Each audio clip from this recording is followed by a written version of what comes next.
We are what? You're live. What's that mean? On YouTube. What's a YouTube? What indeed? Who is YouTube? Oh, come and knock on my door. Come and knock on my door. We've been waiting for you. Damn, Rennie's first. What's up? Holy shit, cat. I ain't seen her forever. Hola! What's up, cat? Rennie? Jay. Friends? Let's see, is this me? Yeah, that's me. Jay's here. What's up, Jay? Mr. B. Timothy Hamilton damning us for whatever reason. Can you hear me? Am I Now working? he's damning Rennie. Oh. I can understand wanting to damn Rennie. Is this working? Check 1, 2. Sounds okay, I guess. Andy's watching Infinity Wars. Damn, you the real MVP. No spoilers, Rennie. I hope it's good. I'm watching it tonight at about 10. 10 my time. I don't know what time that'll be for you. Mostly because I don't know where the fuck you're at. But, yeah, 10 my time. I'll be on that in Infinity Wars. What are you doing? And a tripod to my camera. Oh, tripod to your camera. Yo. Jay says he's having more fun on Miramar than Erangel. Well, Jay's on crack. We've always known this. I don't know. Maybe I was too hard on it. It's not No, a you weren't. bad map. You It's weren't just. hard enough. What up, fellas? Bob White in the building. What's up, Bob White? White. Oh, I need to take off this jacket. It's got the orbital on it. I mean, I get it. You want the new logo.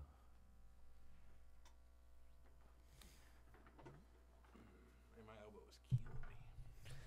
That's because you are a sissy. Shut You are up. like sissy girl. Shut up. What was that from? What was that? Oh, I can't remember. Yeah, you are What's like... that hum? You hear that? It was a goddamn hum. I do hear a hum. Coming from here. Doesn't appear to be. Damn it. It's so hard to get good engineering these days. Oh, God, that's way worse. Yeah, no, bad. Still there a little. Turn it. Still there. Unplug it, plug it back in. Can you do that? Still there? Still there, louder.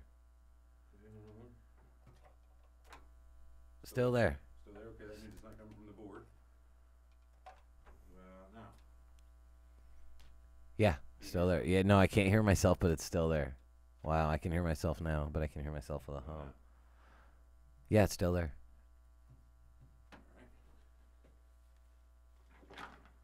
We'll get this figured out. But now. Nope, gone. There. Back. Yep. Shit, we can do that. Make sure we can do that, huh? Yeah, that's the input. So. Maybe it's unplugged somewhere. Still there? Still there. This cord. Let's see if I can find another wire. Oh, shit. RJ's in the Discord, the turn. What's that? You have to check your Discord when you get back over here. Is it bad? Nah. I don't like the sound of that. Alright, this cord should work. Fix that problem.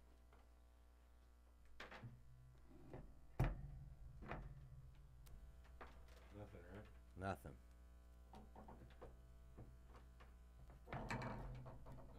And Hum. still same hum? Yeah. It's that amplifier. Check 1, 2. Now I'm only got one side. What about you?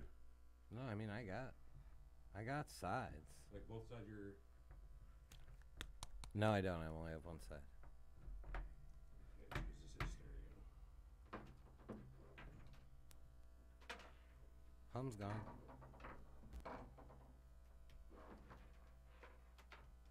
What's up? Oh, they can't hear me. So exciting. I'm sorry, everybody. Hum's back, but are we check? Okay, at least we can. At least we we're sound check. okay. We're checked. Who's the special guest? The Philadelphia experiment. It was not obvious enough for my title, was it? I thought it was good. Everett tells me, he says, what about this title for a show this week? Because the two are so closely intertwined.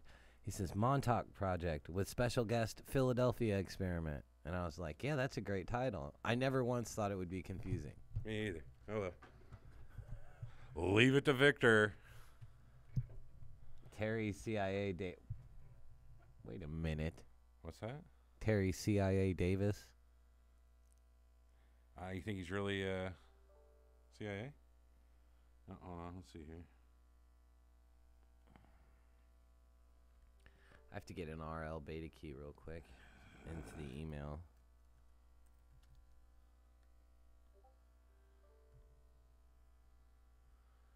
Damn it, are you seeing all that? Yeah, I sure am. All right, we got to close out of Skype and Discord for the time being.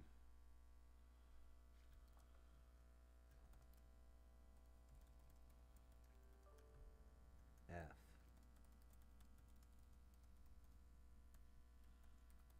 Yeah, I'll just close my Skype window here. Better kill your Discord, too, dude. Yeah, but what's his name's responding right now?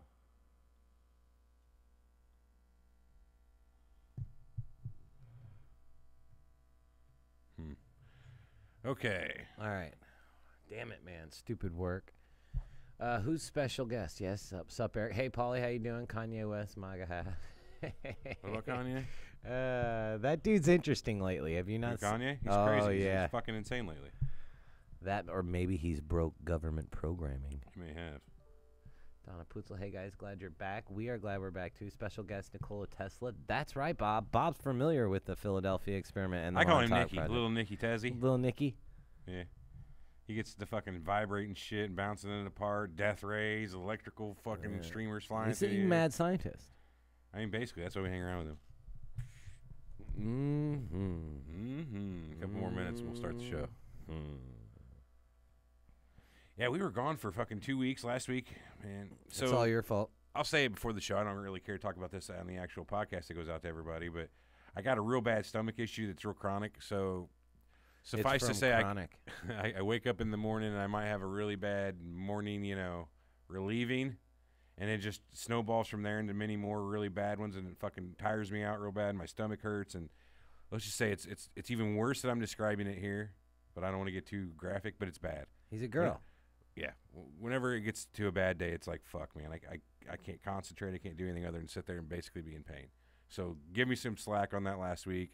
And if it happens again, I'm sorry. It just is what it is. One of these days, I'll go to the fucking doctor like a responsible human being and get it taken care of. Somebody told him to go to the doctor. I don't know who it was. A lot of people have told me that. And I'll probably listen one of these days when I got more time. Yeah, crazy week with Kanye in North Korea. That's right. Who the fuck saw that coming? What, Kanye? North and South Korea. Oh, yeah, that was pretty weird. Wow. Like, out of fucking left field, these two are like, yeah, you know what? Let's end the war. We're good. It's Come fine. on over. Walk across the DMZ. We'll just turn off all the machine guns and you can. It's like a 65-year fucking war or something. I mean, watched MASH. I remember. Is that right? Korean War. Yeah. Is that what? I don't know. I'm just saying. Like, did you print out our sheets? Yeah, here they are. What the fuck? I did not see that one coming. Never got the shits. I mean, that's not entirely accurate. Whatever. I've said enough. I don't really want to go into it anymore. It's very, very bad for me. I don't like it. La la la la la la la la la la. Remember that one? Fucking Family Ties? No, I was thinking more of the song that played in the Great Outdoors when they were dancing. Oh. You know I feel alright, everybody. Feel pretty good, yo. No. Yeah. Wilson Pickett, that Land of 1,000 Dances. Such a good one. Yeah. Let me tell you one time now. Come on.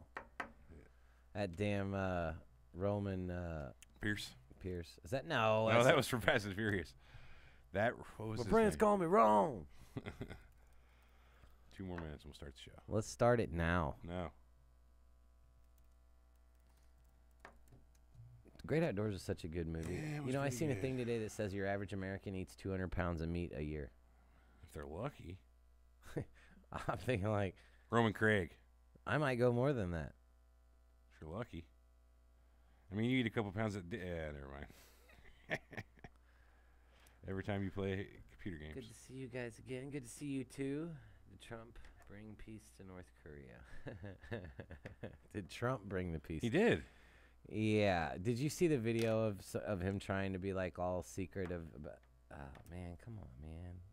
Nope, I can't do it. Daryl, I'm on the fucking podcast. I can't answer the phone. Daryl, if you're watching, stop calling. Daryl's not watching. Daryl doesn't watch my podcast. All right. Fucking Daryl. Let's see. I guess I ought to go over there and hit the button. Yeah, do that. I mean, are you ready? You got everything queued up you need to have up? I should probably get my sheet up on my computer. Man, this buzz is bothering me. Yeah? Is it bothering you? No. I don't like it. I always have a ring in my Is there ear. I can't be on the stream. It doesn't go that far. If it was on the stream, I'd be pissed. Where's that goddamn? That can't be it. The goddamn there what? It is. Nothing. I found it. I had to make sure I had everything. Okay. Well, I guess without further ado, huh? Yeah, start it, man. What the fuck's wrong with you? I'm gonna hit the thing to start the show at 11 minutes even. I think. 11. Oh, I already missed I had the time of my life. And I never felt this way before. And I swear it's the truth. And I owe it all. You're listening to Surreal Talk, Me too, a Bob. look inside the world of cults, conspiracies, and the paranormal. I like that Something's drumming, not right, whatever, man. drumming. Something's not right. Something's Drumming. bullshit here, and I don't believe it. Yeah, it's like tribal. Kinda. Honestly, this crazy shit could be completely possible. Mine too. Grave knives. Disclaimer: we reserve the right to be wrong, ladies and gentlemen. That's so important. No one really remembers that we do reserve. You think Get you that know the whole tattooed. story? Think again. Now your hosts, Eric and Everett. Like I got it this week. That's how I got it this week. Come here. Welcome to Surreal Talk, a lineupmedia.fm production, and we are back. Back again after another long break. My fault, whatever. We talked about it a little bit on the YouTube pre-show. If you're interested in You don't the want to story know. behind that, You hop on YouTube don't and check it out. want to know. Well, maybe you do, maybe you don't. No, I can almost guarantee that you don't. Yeah, it's not a great story. Anyway, this week we're back. We're talking about one of our, I guess, longest Most requested and requested. never touched subjects. The Yeah, I mean, Montauk I don't know Project. why we never got into it before, this Montauk Project Philadelphia experiment, because I've heard about it for a long time. It's pretty huge. There's been so many other topics that are way smaller in scope. In fact, almost every topic is smaller in scope than the Montauk Project. No shit, right? It's huge. But yeah, this week we decided to tackle it after 2 weeks off. We were going to do the whole false flags thing. It's just it keeps moving to the back burner. We're like, People keep giving a shit about paranormal topics, is what it is. So that's where. Yeah, I mean that's kind of it. We don't bow to any sponsor, so to speak. No. So we don't do topics just because we get beat on. But on the other hand, it does kind of make us think about it a little We bit did more. this topic because we got beat. What is on. it? What's the term? The squeaky wheel gets the oil. Yeah, And they squeaky keep wheel squeaking about gets those the paranormal oil. shows. So Yeah. we're oiling. All right. Well, we normally also too around this time we do voicemails. But we only had like one this week, so let's just save it for next week. I think people got to realizing, like, the more they leave voicemails, the more they have to hear other people's voicemails at the beginning of the show, and we're like, yeah, it's getting to be too many. So So people the just entirety of quit. our user base just stopped People in a just 2 week quit period. doing- I wonder if we hit our limit on the amount of voicemails we could take, and the service just shut us down. I should probably check into that. That could be. Oh well. That would explain why we haven't had like but one in the last 2 weeks. I don't know. Maybe I should look into that. Well, I would think so. Anyway, Montauk Project.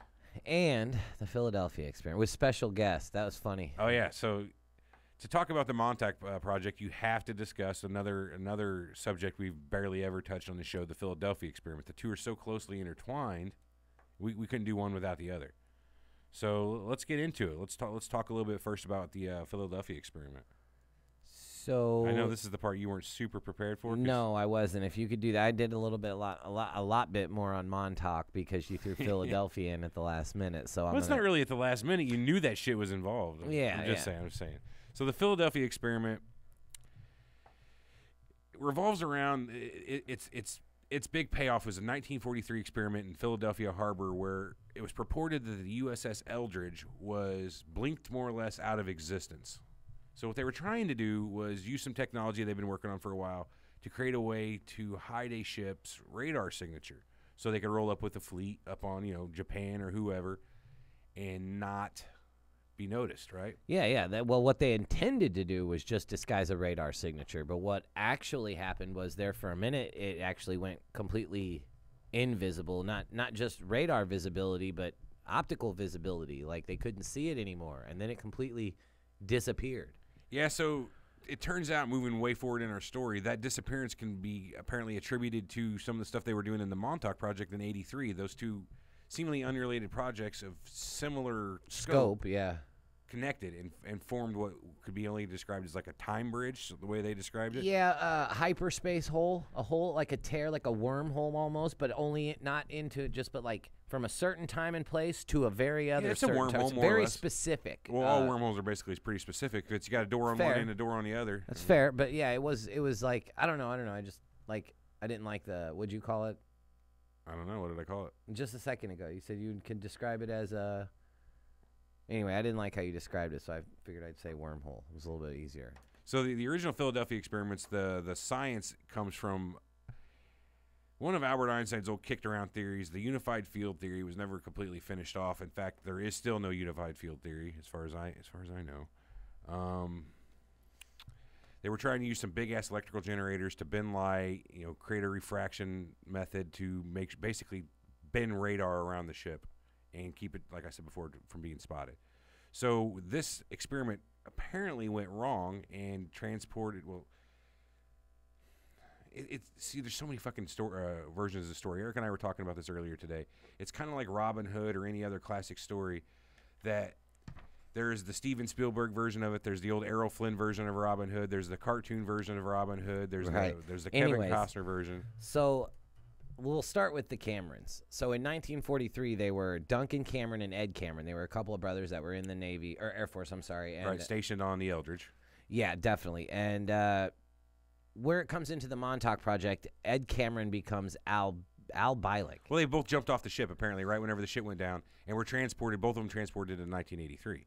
So in 1943 time, the ship came back. The USS Eldridge came back 3 hours later, and when it came back, all the crew were disoriented. Some were completely crazy. Some were actually embedded in the hull. So, like, if you ever saw X-Men Apocalypse, how you could move matter around people, and like they were just hanging out, like an arm like and a fucking head was just hanging out of the hull of the ship. The way I heard it described by somebody who was an apparent witness was that if you moved it all, you could move freely around this while the ship was kind of phased out. You could move freely around the ship, but that whenever it came back out of its phased existence, if you were phased through a bulkhead, you were basically melded with it.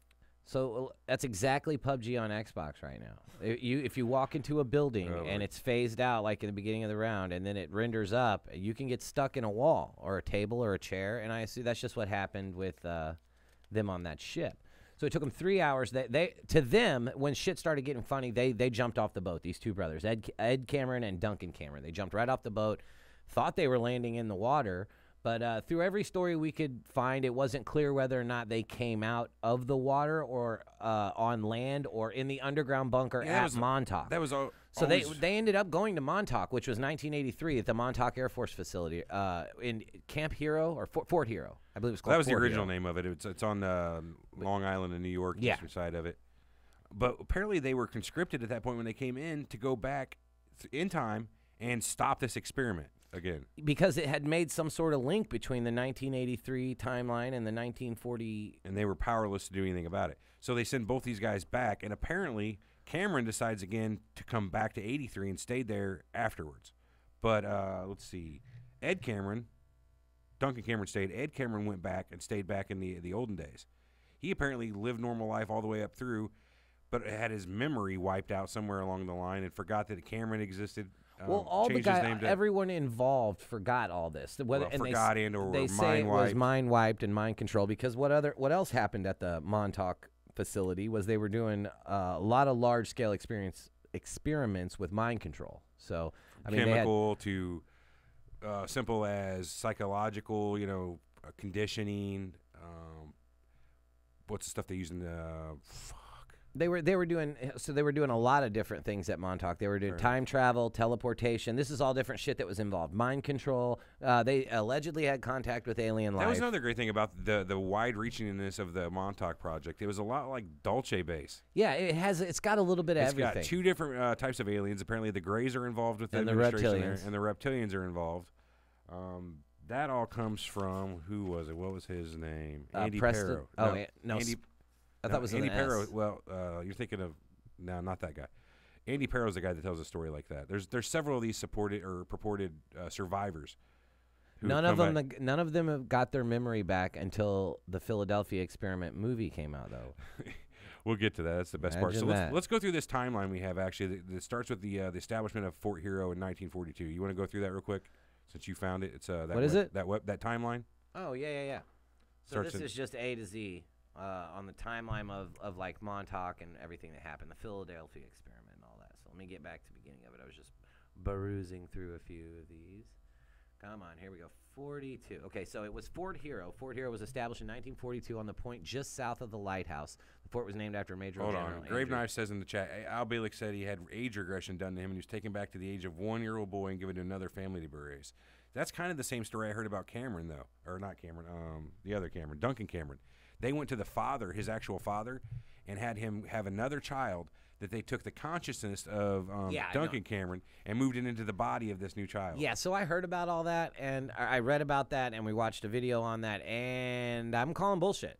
Of course you're calling bullshit. Keep up with your timeline. I just want Grave Knives was saying this in the chat, and I just kind of wanted to bring it up of another fantastical claims of these people. So January 1st, 1942, the Army upgraded Fort Hero and renamed it Camp Hero. The Air Defense Command placed an AN-TPS-1B long-range search radar at Camp Hero. And this was the reason why they chose this location for the Montauk Project, because it had this huge radar that could produce frequencies from 400 to 440 hertz? Megahertz, sorry. And that was the reason that they needed. Sure, this. Yeah. This installation was originally created as sort of an early warning system for Nazi homeland attacks. Yeah, right. When they were coming to attack the eastern seaboard. Eventually, this first antenna they put in here that we're talking about was decommissioned because the planes that they were starting to use could go higher than what the radar could do. But anyway, carry on. Well, okay, so the base actually passed back and forth between the Army and the Air Force from 47 to end up to being a 53. They installed different radars for different things that each branch of the military was doing. But in spring of 57, the Montauk Air Force facility received one of the first AN-FPS-20 units along with a pair of AN-FPS-6 height finder radars. So this was designed to find the height of planes that were coming in if they were coming over you to scout or whatever like that. In November 1957, the Army closed Camp Hero portion of the military reservation as Soviet long-distance bombers could fly well above ground-based artillery. So, that's what I was saying. Crazy thing about they were so high up that so Montauk had a town around it. It was like a fucking, it was a ghost town, really. It was a fake. It was a fake. Fugazi. Fugazi. Yeah, so that was so if they decided to bomb it, it just looked like another town in the area, not a military installation. Yeah, exactly, because you don't want to bomb in your fucking base. I hate when that happens. Yeah, so this one says in the 1970s is when they started dealing with... I think you skipped one. Yeah, I did. I skipped 60 and 63, but it didn't have any... That's whenever they actually installed the main radar dish. So in 1960s, whenever they installed the 126-foot-long, 38-foot-tall, 40-ton radar dish. Yeah, okay, yeah. So that's kind of important. I mean, that's the one that they use for every fucking... local TV and radio broadcasts. Yeah, well, this is the one they did all their microwave experiments with. It's the one they removed the brain from fucking Duncan Cameron with. I just got to get that out here, too. These people believe this guy doesn't have a brain. We'll get to that. Because I want to play some of that video we watched of these guys talking, and it gets a little interesting. So the Montauk group began programming children. And this is where it gets a little nuts. Gray aliens delivered 50 kids to Montauk. Okay. Preston. This guy, Preston Nichols, he's the one that wrote the book about the Montauk Project and basically got the whole thing fucking started after the Philadelphia Experiment came out. What year did the book, The Montauk Project, come out from Preston Nichols? Let me look here real quick. Yeah, he did the Montauk Project Experiments in Time, I believe. He actually put out about 5 books with, what's his name? This Duncan was the Cameron guy with the FUPA, right, from the video? Yes. Okay, so he began working for AILE. 92 is whenever that book came out. A defense contractor on Long Island. In his book, he says BJM, which is like HLA, IBM, and I don't know. Either way, so there's contradicting stories as to what company he actually worked for. Preston Nichols gets involved with the Montauk Project. The project was moved to Brookhaven, and that's in 1973. In 77, he claims to be involved. By the way, yeah, I don't believe he was ever a functioning member of that team, but neither has anybody that has been on that team, or actually no one's ever came forward saying they were on that team other than people that can't get validity from anywhere else. So right. Anyway. Yeah, I won't shit on that too hard just now. The Montauk chair was changing thoughts into reality without glitches. This is in 77. In 77, they had figured out a way to they made this guy psychic, which is the Duncan Cameron. So Cameron. he already was partially psychic. The NSA trained him. Let me go over the story about how they say this works. Yeah. So he was given training to basically what they called create virtual realities in his mind. Basically, it was a really focused thought process where he can completely picture an environment, right? Mm-hmm. Which they called a virtual reality. And using this chair, which some stories have it as gray technology, some people it's our technology. In which way, it amplifies his thoughts, uses that giant-ass dish and focuses it, and is able to materialize physical objects. So one of the things they said they love to do is materialize a Budweiser from out of nowhere. So he would think really hard about a can or a bottle or whatever, because the general of the base liked to drink Bud. Right, so they gave him a picture of the desk.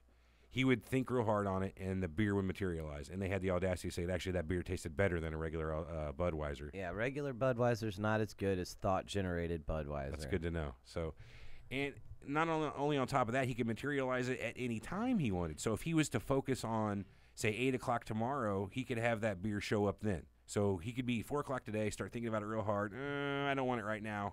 I'm going to set an alarm for tomorrow, make that beer show up then. Yeah, and isn't that kind of weird? Think about what you could do at that point. I'm going to go ahead and think about in 50 years' time, a nuke's going to just appear and destroy the world. Right, how do you I not weaponize this guy? I'm sure they would have wanted to, but there's no story where that was ever tried.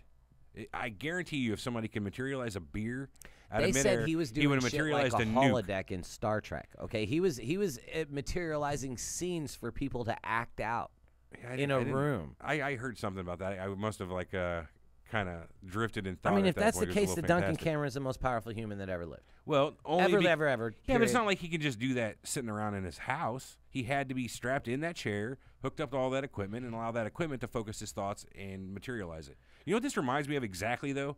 I mean, almost exactly. Lawnmower Man. Well, part of it, that's his little virtual reality in his head, but it more reminds me of Weird Science, where they would take and put some information into a computer and materialize the person, but they also did rockets and fucking the motorcycle gang. That might have just been Lisa, I don't know. Long story Suspended short, his grandparents in infinite animation. Just right. The long story short is they're using computers in this guy's mind to materialize shit out of thin air, but they never actually weaponized it, as far as we know. But they may have. They supposedly wiped this guy's memory. That story doesn't jive right there, because we're talking about the motherfucking Army and the motherfucking Air Force. You got me there. If you've got a guy that can put a can of Budweiser on a fucking desk tomorrow, why not put a nuke today? on Gorbachev's desk? Come on, right? man. Come on, man. No. We're America. Yeltsin. We're crooked. We're assholes, and this is what we do. We're about to fuck some shit up with a guy that can do that. You know what I mean? If anything, think of the pranks you could do. Come on. I mean, I would materialize giving a speech in front of the whole country, and you materialize his pants to be gone. You know what I mean? He's got no pants. That's not what they said they did. Is materialize his pants to be gone. That is not put something there. That is take something away. Okay. So you have to put a sombrero on him or something like that. You get what I'm saying? Or yes. I can materialize a banana in your butt. Think about it. I mean, that's shit. I can materialize a walnut inside your brain and kill you. If that's the case, if he's got that kind of specific power to where he can put it on a guy's desk from across the base, across time. Yeah. What's to stop it from putting that actual beer in my belly? That's it's like Cerebro and fucking Professor X have hooked up, and it's almost exactly that. Yeah. We're kind of shitting on this a little much here, kind of jumping ahead to where we didn't really believe a lot of the stories that Ed and Duncan Cameron and fucking what's his name, the guy who wrote the book. So in '78, the Air Force submitted a proposal to the Carter administration to close the base. Oh yeah, we were on Preston Nichols. Preston Nichols wrote the book. I skipped past him though, and he's. Can I just keep going on your timeline here? We'll get back to old Preston. Hang on now. Yeah, that was he was involved in the Montauk here. I can't hear you because you're not talking to your mic again. That's because I wasn't talking to you.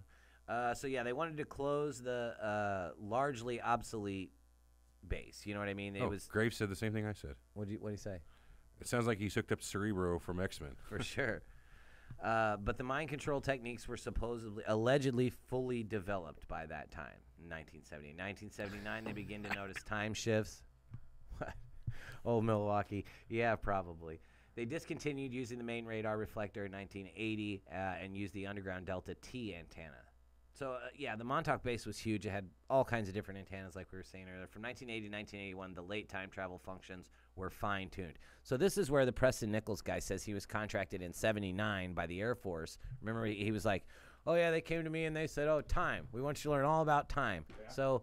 Oh, yeah, 78 to 81. In 2 years, his time figures out completely about time, had a working time travel machine, the whole nine.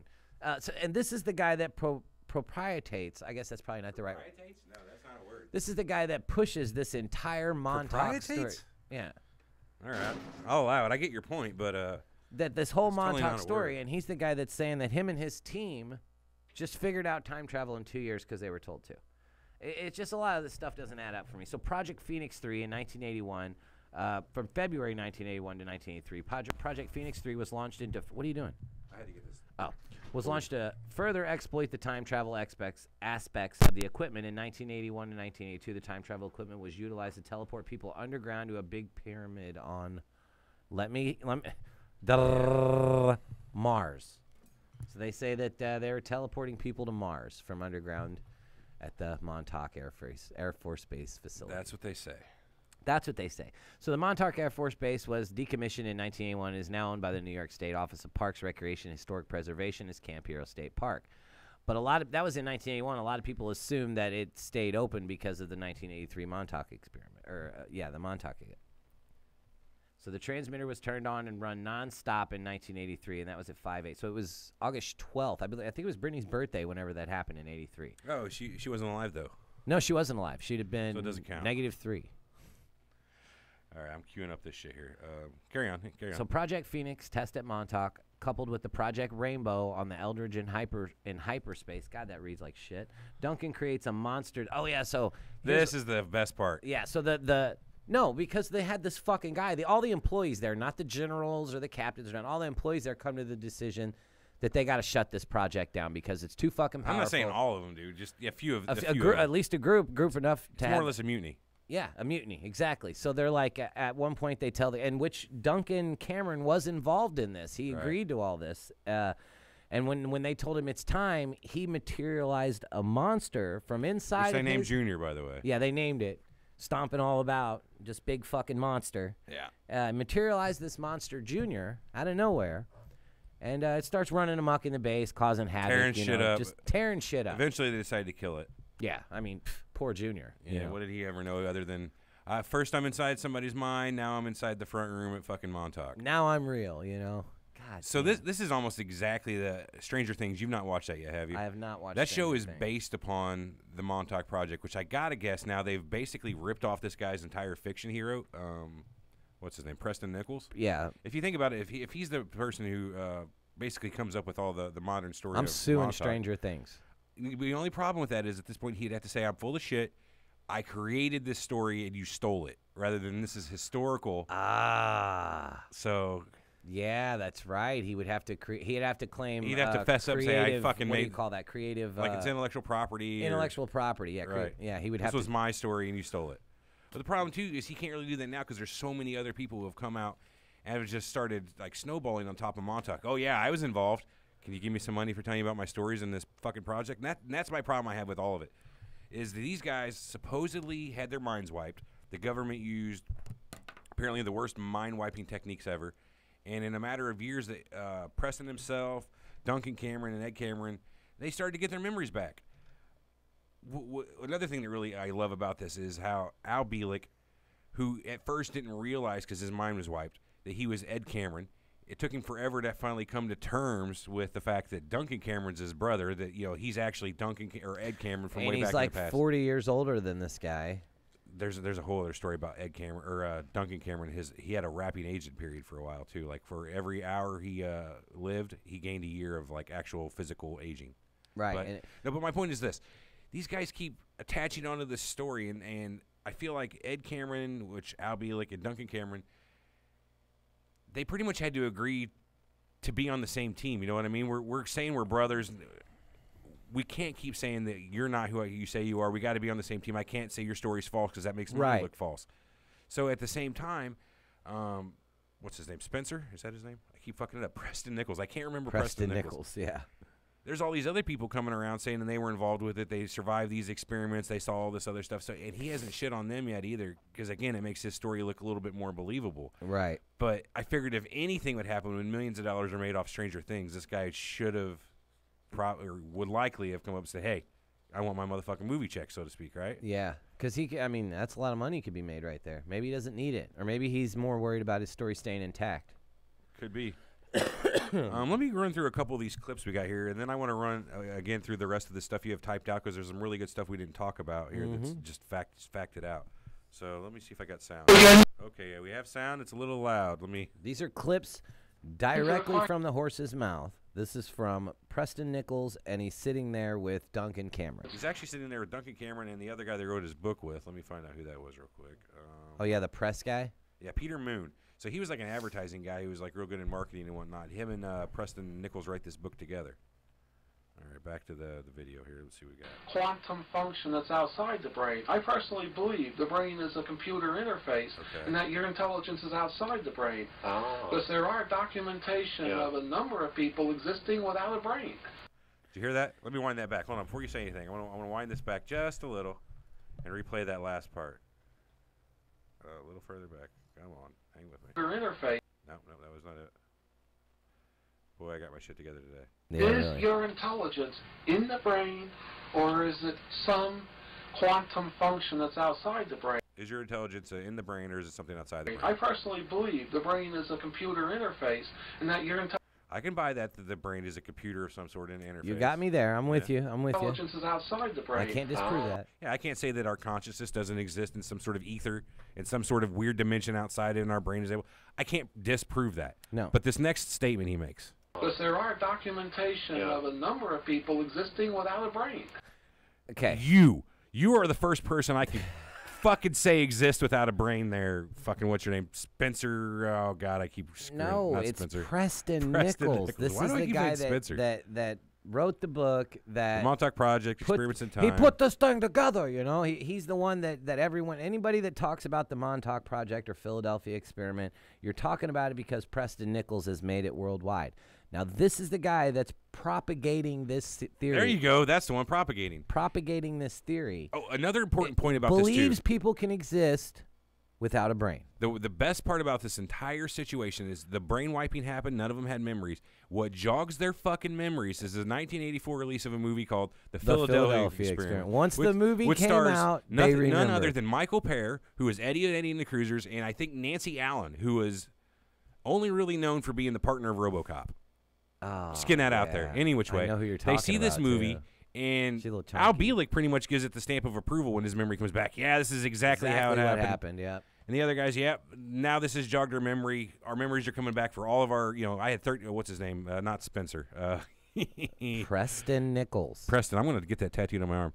But all these memories start coming back. He had 13 years of work there where it was all gone. And then he starts coming back with all these little times he the went way out and they worked on the explain antenna. it is like a repressed memory.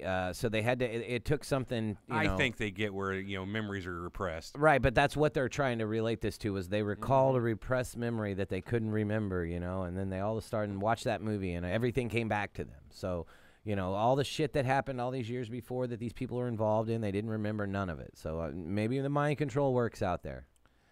Possibly. So I got one more clip I want to play real quick. 27:30 in that video, and let me toss a link to the video in the chat real quick too, because that could probably come in handy for y'all. Let's see. Oh, I'm fucking this up, Walter. Do I not have YouTube up? All right, I'll do that in a minute. Whenever it's not so. What the fuck does perfused mean? I'm assuming like kept alive.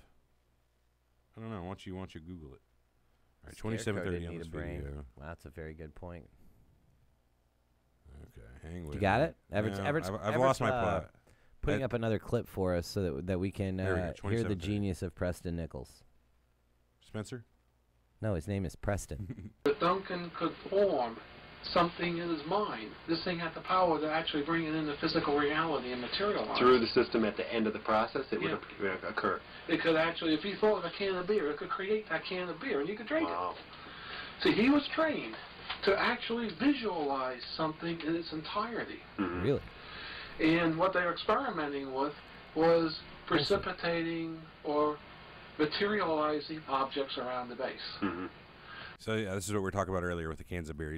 We're gonna let it keep playing, and listen to this. A favorite was a can of Budweiser beer on the base commander's desk. The base commander liked Bud. So they showed Duncan a picture of the base commander's desk in his office, and he would visualize in his virtual reality a can of Budweiser beer sitting on that desk. Sure enough, it would appear on that desk. Sure enough. And the guy could drink it, it didn't poison him or anything. He said it was very good. It was better than typical Bud was. Oh, really? Yeah. But they noticed a peculiarity here. Something very peculiar was happening. He might concentrate at 3 o'clock in the afternoon. The can of beer might appear 8 o'clock in the morning to 8 o'clock at night, anywhere in that stretch. It would be out of real time. Really? So it was real. This is Really? Wow. Anyway, I dropped the link in the chat. You can find the video ID on YouTube if you want to just search it that way. The title is The Philadelphia Experiment and the Montauk Project. It's, let's see, how long is it? An hour and a half long. The first 50 minutes-ish is, oh, God damn it, Preston. Did I get it right? Yeah, Preston. Preston Nichols and Duncan Cameron. Sitting next to each other. It's mostly Duncan Cameron is the yellow shirt dickhead. Preston Nichols is the guy with the fupa. Yep. So they basically sit there. He recounts his experiences, goes into what the Montauk Project is. Give it a watch and listen to this guy. This is the guy that created the entirety of the Montauk mystique, the story, put it out, wrote the books. And then keep a close eye on Ed Cameron sitting next to him and his body language whenever this guy's telling the story. Yeah, so this guy's allegedly got no brain. So, yeah, so Everett's neglecting to mention, as you watch this video, the man sitting next to the chunky man, the portly guy, the man sitting next to him in the yellow shirt, the guy I referred to as a dickhead earlier, Duncan Cameron, he's got no brain. They're going to sit here and tell you here in a minute that this man has no brain. So... But you can watch as the conversation rolls on that this guy has his body language, his eyebrows will raise, a little smile he'll give, he'll lean forward, deep, heavy breaths, sighs, things that we react to the story that this man's telling. You can just tell he's reacting to a fabrication. Yeah. Some of this shit is off Preston Nichols' head. Right off the top of his head, and you can tell that this guy's like, whoa, I didn't know he was adding that in there. Like, just fucking for real? Yeah, that's long and short of it is that. All right, so we're done with our clips. Why don't you roll through what else we had typed out on the old sheet for today? So I wanted to explain more facts about the base. The alter ego, which was the Ed Cameron and Al Bialik. So the two guys are allegedly brothers, Ed Cameron and Duncan Cameron. The one stayed back, which was Ed Cameron, and later became Al Bialik. And Duncan Cameron's the one that stayed in 1983. Right, right. Yeah. And actually joined the program, creates monsters out of thin air, creates beers out of thin air. Yeah, so this is early on. The facility was expanded to as many as 12 levels, had several hundred workers, and reports... Which is very interesting, again, because nobody ever saw these workers coming and going. Yeah. 1,200 people on Long Island. Anyway. So, reports go to say that homeless people and orphans were abducted and subjected to huge amounts of electromagnetic radiation to test mind control technology and remote brain programming. Few survived. So these are the people you'll see in the interviews, like Alex Perro and a few other people on YouTube, where they talk about the stuff that they went through. Again, I believe this, and if you watch the interviews, I challenge you not to look at these people and call them bold-faced liars right to their face. Right. That's what I said. We were watching the interview, and I looked at Everett, and I said, well, he's a goddamn liar. Period. He's a goddamn liar right there. I can tell. I know a fucking liar, and I can look at this guy and tell he's a goddamn liar. He's lying. Yeah. Sorry. Anyway, carry on. But, yeah, so, and that's what we were saying earlier about they had the electromagnetic radiation it was really fucking people up. So you'll go to watch any research you do. Preston Nichols has said it many times that the people that were in these experiments were upwards, over the 13 years that he was there, upwards of like 300,000 people in and out of this facility with less than 1% surviving. Again, that's just crazy bullshit, these numbers he's pulling out. That's what he said. Yeah, so what's the math on that? 13 years, 300,000? Well, how many people you got to have a year for that to be? So what? About 25,000. 25,000 a year. So if you do that by the day, it's over 100 a day. 100 a day, with 1% surviving. Yep. So one survivor a day. One person makes out it of out 100 a day. people. So you're talking 13 years worth of survivors there. That's thousands. Yeah, yeah. He said 3,000. Yeah, so Yeah, people had their psychic abilities enhanced to the point where they could materialize objects out of thin air, like Duncan Cameron was, reported to do. He was Stuart just one of the Surdlow, few. this is a guy that ever kept fucking up because he thought Spencer was the name. Stuart Surdlow claims to have been involved in the Montauk Project, and as a result, he says his psionic powers, his psionic faculties were boosted. So he just means powers. Mind control powers is mind powers. But at the cost of his emotional instability, post-traumatic stress disorder, and other issues. Isn't that convenient? It made him crazy. Yeah, isn't that convenient? So yeah, they boosted my psychic ability, but it made me now fucking I nuts. seem crazy. Yeah, now I'm a weirdo now. Yeah, well, at least I can create beer. Oh wait, hang on. An alien supposedly designed a chair. Yeah, this was the chair we were talking about earlier, the Montauk chair. Well, it's one of the stories about the chair. Just one of them. Well, just one of them, because some technology say it was ours, some say it was theirs. You don't know if you're getting the Bugs Bunny version of Robin Hood here or the Kevin Costner version. So. Right. An alien supposedly designed a chair which an individual could sit in to boost his mental and perceptory powers. A prototype duplicate was given to England and put in the facility on the Thames River. Yeah, the Queen needs one. Of course. Yeah. So teleportation experiments were conducted, but the portal in time was created, which allows researchers to travel anywhere in time or space. This was developed into a stable time tunnel. Underground tunnels with abandoned cultural archives were explored on Mars using this technique. This is what you were talking about before whenever, not Spencer, what's his name? Preston or Duncan. Says in between 78 and 81, his group of top technical people figured out time and created their stable time hole or time tunnel. Stable time tunnel. Anyway.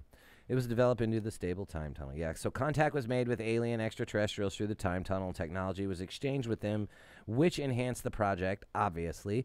This allowed broader access to hyperspace. What is hyperspace? If you had to tell me what your definition of hyperspace would be, based on their what would you description, it's just another dimension that they're wormhole. accessing. Yeah, well, no, because a wormhole goes through normal space, sort of. It just kind of bridges it. Einstein-Rosenberg bridge just kind of takes space, bends it down. Fair. Yeah, but what about these guys don't know. Their descriptions of it are so fucking whack and far out. It makes it sound like just the ether. So whenever what do you say about the physics? We got all the good technical physics and engineering and stuff. We got that down. Yeah, they claim that the physics stuff was the easy part of this. It was the mind part that was the hard. Wait, what? Physics of it. Think about the physics of transporting a Budweiser can out of thin air. You got the physics of that down? That was the easy stuff? That was easy. Go fuck yourself. Calm down. Go fuck yourself. That's where I'm at with him. Go fuck yourself. Calm down. I'm sorry. Don't hit nobody. So anyway, mind control experiments were conducted, and runaway and kidnapped boys were abducted and brought to the base where they underwent excruciating periods of both physical and mental torture in order to break their minds. Then their minds were reprogrammed. Sounds like Jason Bourne. Many were supposedly killed during the process and buried on the site. Others were released with programming as mind slaves and alternate personalities to be sleeper cells who could be activated to perform missions. Manchurian Candidate. Exactly. Again, the Montauk Project has everything. Everything. It's got it all. On or about August 12, 1983, this is what I was telling you about. That's my wife's birthday. Of course, it'd be 86, though. Anyways, the time travel project at Camp Hero interlocked in hyperspace with the original Rainbow Project back in 1943. That's the USS Eldridge, where the guys jumped over the side we told you about earlier. So these two are now locked. If you can imagine time in a linear fashion on a timeline, and you've got 1943 right here and 1983 right here, fucking ships all crazy, disappears out of thin air. This one up here, they make the big field, and boom, they're locked. So what I want to know is this. Whenever that happened and the Eldridge disappeared, where did it go? Because we don't have a report of it showing up in 83. No. What we have is those two guys who jumped over. 3 hours it took to come back. It was suspended in hyperspace. Right, and there was only like a green mist, basically, is what they say was in its place. So apparently it got switched off to someplace in hyperspace, replaced with some green mist, and those two guys who jumped overboard got sent to 1983. That's a funky-ass portal.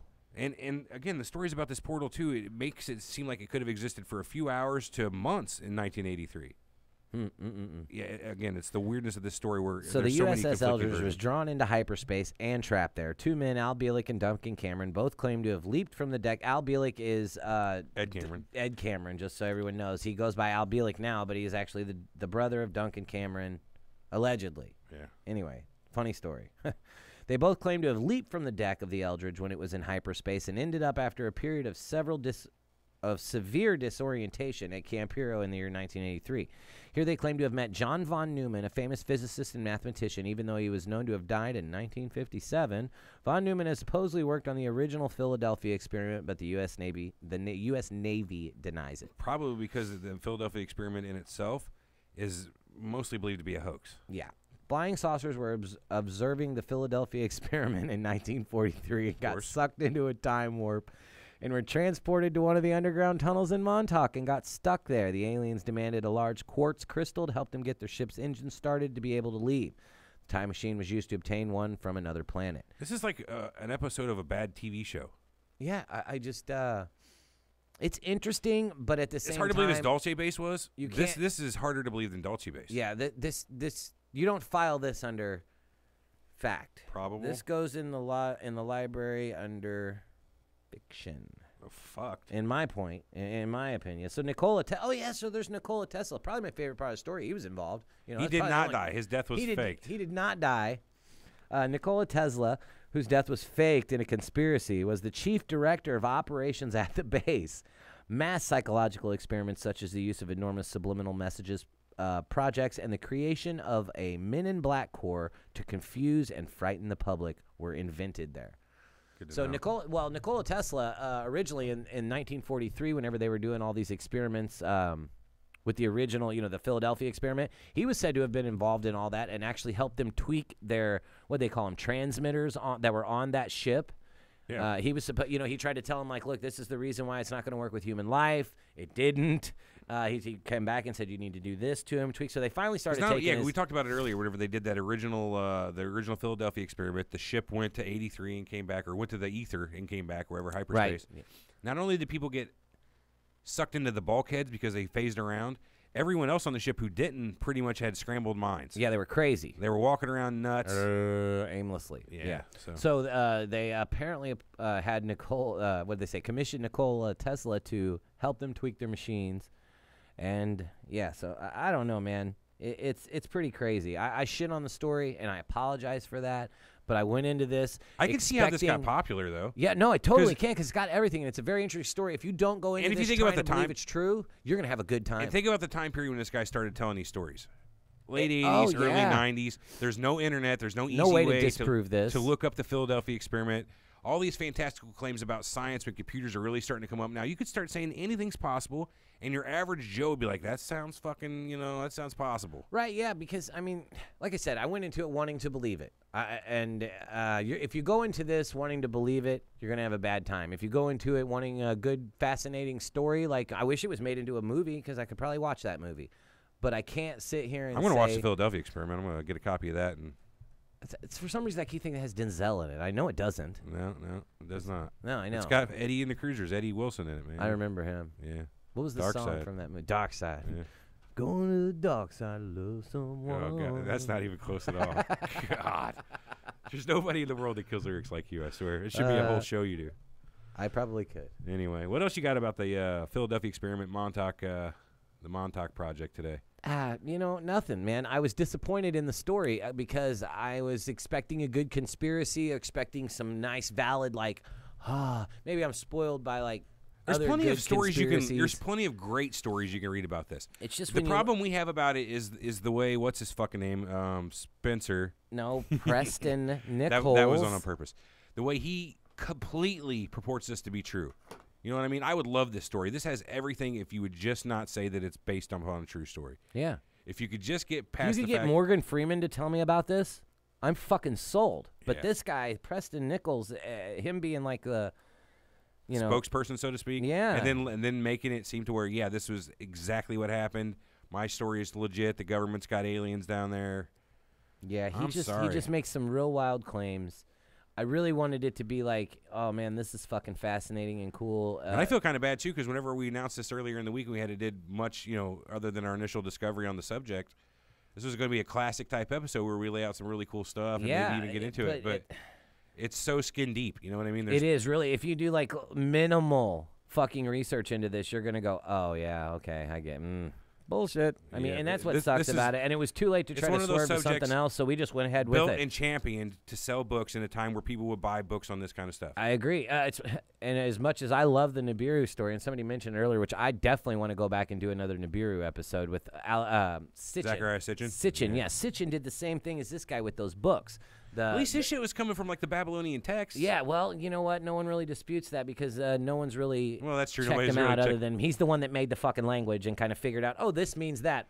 Does it really? Armand and I were talking the other day about a show we should do where we talk about the science is on its way out and how the science, the science of religion type of thing. He had the whole same thought that people aren't doing peer review. Nobody does peer review. Nope. No, I don't know anybody out there who will watch any video we talk about or anything we talk about on the show and do anything other than skin deep peer review. You're not going to go out, like, for the science stuff, you're not going to go out there and figure out how to split your own atom. Neither are we, and for that That's matter, what I mean. Nobody's doing that. So, I don't know. I'd like to do a show on that eventually. The lack of peer review in the religion of science. Yeah. There's no cult or conspiracy or paranormal there, though. Sure there is. It's the conspiracy of maybe science is bullshit. Science sometimes is a bitch sometimes. Exactly. Sometimes. All right. Well, let's kill this one. It was a short show today on accident. It wasn't on accident. We got into it. We got deep, but it's just we could not. I couldn't drink the Kool-Aid on this one, and I'm a big Kool-Aid fan. Well, we were making a lot of excuses about this episode and about how maybe we're making excuses for a subject we feel like is such bullshit that doesn't even deserve our time. Could be. That kind of feels like the way it is.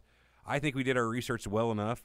Again, the stories you're going to find on the Montauk Project and the Philadelphia Experiment very wildly. Wild. They come from a variety of sources for people with whatever goal, in my opinion, to try to sell a book or try to get on TV, to do an interview, to make a buck, to buy a meal. Whatever their reasoning is, I find it to be less than credible. Yeah, there's more evidence for, a million other conspiracies out there have more evidence than this one does. This one's rough, man. And you could put this one in the ground by watching the video I told you about earlier, the Philadelphia Experiment and ampersand, the Montauk Project. It's on channel 3X on YouTube, an hour and 35 minutes, 20 seconds long.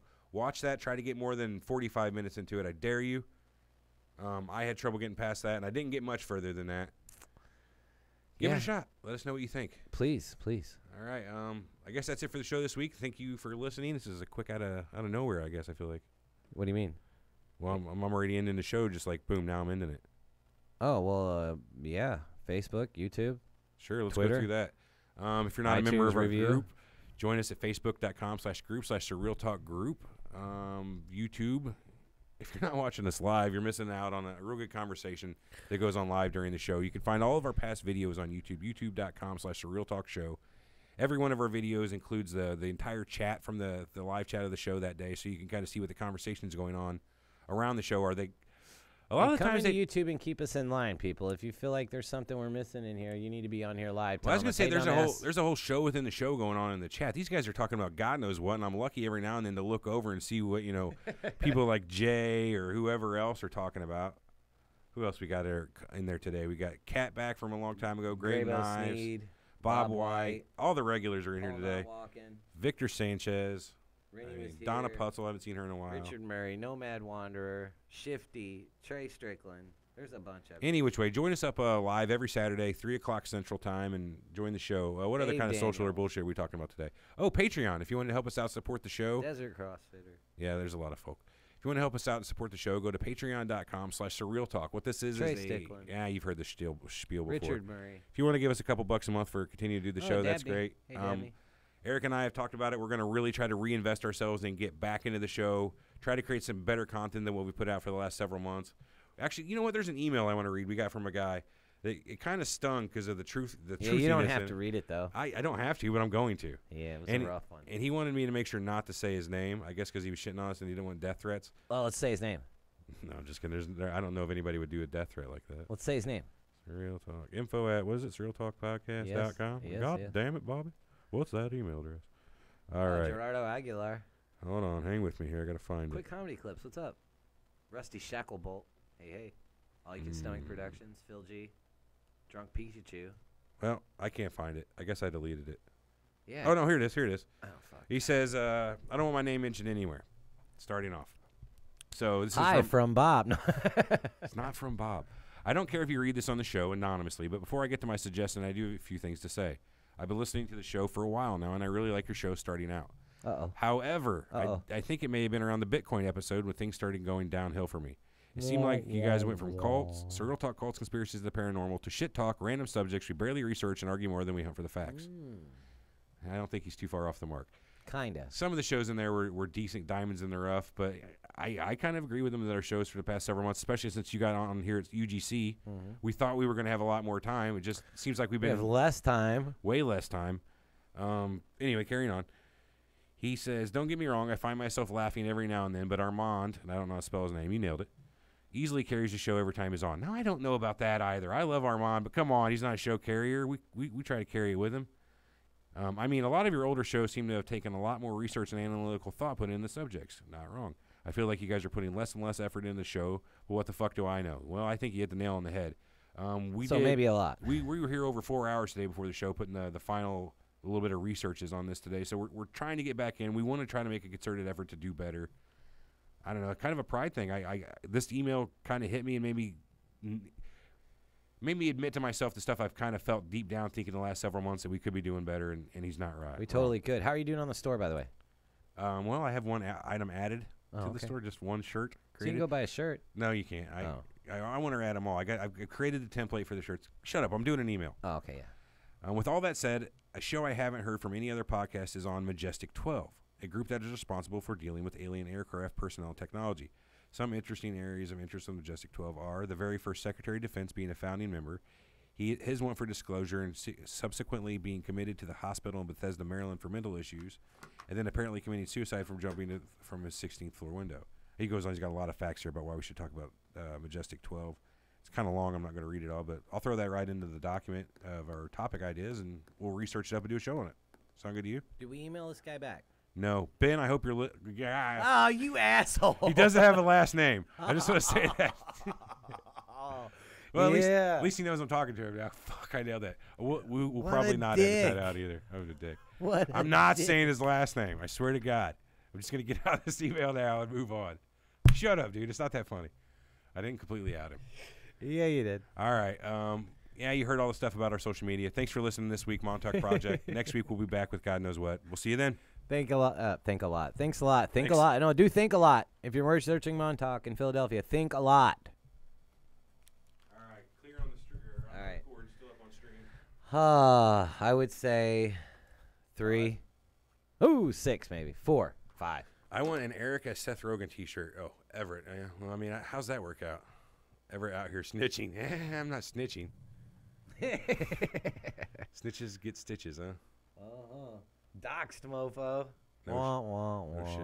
Oh, well, what are you going to do? No, I mean, the Montauk was fun, man. It was cool, but it was just like, man, you know, I just really could not buy this. This was bullshit. Well, it wasn't so bad. It was bad until we watched the interviews with the guys that were propagating this entire conspiracy. The whole thing. It's not like there's some fucking declassified documents that say this shit went down. Okay, so we can't look for it's guys whose memories have evidence. Come back after watching a movie. Yeah, exactly. That's where we're at with it. It's this whole shit comes from people whose memories have come back after watching a fucking movie. Yeah. So. Take it where you want to go with that.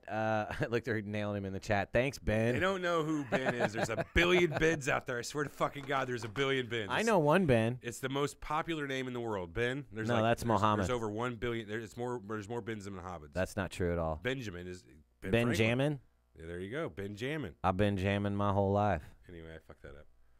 QAnon, anonymous episode? That could be interesting. I don't know if I really want to draw the ire of those folk, but I think we'd probably do it right enough. Oh yeah, if we got on their radar, they'd shut us the fuck down. Ooh, there's tempting a little thought then. That or they'd boost us up. They'd be like, these guys speak the truth. No, they don't, but they're funny. Indeed.